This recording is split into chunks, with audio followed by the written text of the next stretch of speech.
ಇದು ದೈವ ಸರ್ಪ ಬಂದು ಹೋಗೋ ಜಾಗ. ಅದೇ ಓಲಿಗೆ ಹಾಕಿಟ್ಟೇನೆ.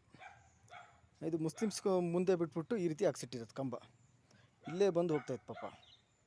ಹಳೆ ವೀಡಿಯೋದಲ್ಲಿ ಯೂಟ್ಯೂಬಲ್ಲಿ ಅಪ್ಲೋಡ್ ಮಾಡಿದ್ದೀನಿ. ಇಲ್ಲಿ ನೋಡಿ ಗ್ಯಾಪು, ಈ ಗ್ಯಾಪಲ್ಲಿ ಇಷ್ಟು ಕಮ್ಮಿ ಐತೆ.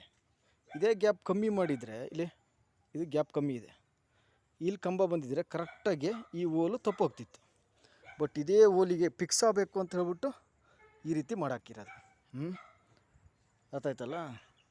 ಎಲ್ಲ ಜಾಗದ ಡಾಕ್ಯುಮೆಂಟ್ ನಮ್ಮ ಹತ್ರನೇ ಐತೆ. ಅಕ್ಕಪಕ್ಕನೇ ಎತ್ಕಟ್ಟಕ್ಕೆ ನೋಡೋದು. ಇದು ಯಾರು? ಕಾಂಗ್ರೆಸ್ ಪಾರ್ಟಿ ಪಿಂಪ್ಗಳು ಮಾಡ್ತಾಯಿರೋದು. ಕಾಂಗ್ರೆಸ್ ಪಾರ್ಟಿ ಪಿಂಪ್ಗಳು ಮಾಡ್ತಾಯಿರೋದು. ಈಗೆಲ್ಲ 10 ಲಕ್ಷ ಇಲ್ಲಿಂದ ಬಂತು, 10 lakhs. ನಮ್ಮದು ಜಾಗದಲ್ಲಿ ಕಾಂಗ್ರೆಸ್ ಪಾರ್ಟಿಯವರು ಎತ್ಕಟ್ಟೋದು ಕೆಲಸ. ಅಂದರೆ ಚೀನಾದಲ್ಲಿ ಏನು ಮಾಡ್ತಿದ್ದಾರೆ? ನಮ್ಮ ಜಾಗದಲ್ಲಿ ಇಲ್ಲಿ ಜಾಗ ಕಾಂಪೌಂಡ್ ಹಾಕೊಂಡಿರೋ ಒತ್ತು ಹಾಕ್ಸ್ಕಿರೋದು ಕಾಂಗ್ರೆಸ್ ಪಾರ್ಟಿಯವರು. ಚೀನಾದಲ್ಲಿ ಏನು ಮಾಡಿರೋದು ಹೇಳಿ? ಚೀನಾ ನಮ್ಮದು ಇಂಡಿಯಾ ಬಾರ್ಡ್ರು ಪೂರ್ತಿ ಜಾಗನ ಕಾಂಗ್ರೆಸ್ ಪಾರ್ಟಿಯವರು ಚೀನಾಕ್ಕೆ ಬಿಟ್ಕೊಟ್ಟಿರೋದು. ಅಲ್ಲಿ ಜಮ್ಮು ಕಾಶ್ಮೀರದ ಹೊಡೆದಾಡ್ತದಾರಲ್ಲ ಆ ಜಾಗನೂ ಭಾರತ ದೇಶದ್ದೇ. ಅಲ್ಲಿ ಏನು ಮಾಡಿಬಿಟ್ರು? ಮುಸ್ಲಿಮ್ಸಿಗೆ ಬಿಟ್ಕೊಟ್ಬಿಟ್ರು. ಯಾರು? ಕಾಂಗ್ರೆಸ್ ಪಾರ್ಟಿ ಪಿಂಪ್ಗಳು.